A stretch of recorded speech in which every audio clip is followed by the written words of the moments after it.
It's a big change, big difference from high school to college, but I think it's been good. A lot of fun wrestling going on, and just a lot of excitement going on. So you got recruited by the previous Yeah. coaching staff and everything.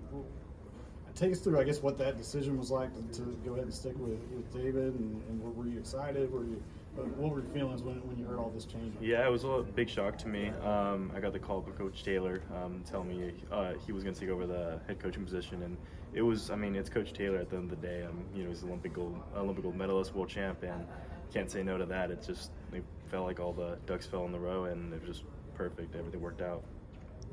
Obviously had some ties to OSU through DC. Kind of, what was your recruiting process like? Yeah, real different. I guess DC was a big connection, a big influence in my life, and on the mat and off the mat. So he just kind of guided me and put me in the positions I needed to be in to, I guess, fall in line and go to OSU and stuff. And I just kind of fell in love with the program after he introduced me, and it just kind of worked out really nice. Most people these days think of him as a UFC fighter. Kind of, what's he like as a wrestling coach? He's a funny guy. We have fun all the time on the mat. He's a lot of energy.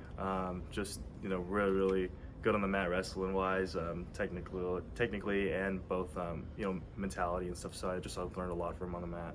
And then what's kind of just been the major differences for you living in California, now living here in Oklahoma? Weather's definitely a big one. Different weather, different environment, a lot slower pace out here. But I think overall it's pretty concentrated, and it's something that's really, really beneficial. Have you already bought clothes for the winter? Not yet. I haven't. Yeah, I got some gear from our gear team, but not a whole lot of gear yet. So I'm probably gonna go shopping soon and prepare for the winter. What's it like? Obviously, being a freshman, you don't really know any different at the college level at this point. But what's it like knowing that your head coach is also competing for a world championship? Yeah, it's really, really nice. I mean, we're all on the same page. We're all training to be the best. So it's kind of nice that we all have the same goals. He leads by example and shows us a nice path, and we kind of just follow his footsteps. And he's been there, so it's nice to have a coach that's been there and is currently still at that high level. So.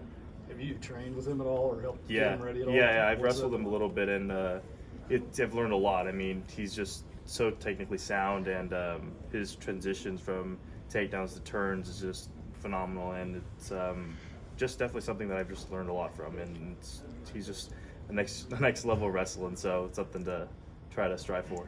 For casual people, maybe just like fans that, or maybe even people who don't follow wrestling but follow the Olympics, they probably think that's cool. But I'm betting for you and even your friends who are elsewhere inside wrestling, it means something different to be able to not just be coached by him, but get on the mat with him. Yeah, it's different. It's one, to get coached by him, but to be able to wrestle with a current high level athlete that's recently still on the Olympic circuit and world circuit and stuff, and to learn that all that I can, and basically I don't know, there's just so much to learn from him since he's still at that level and stuff, and it's nice to be able to wrestle with him.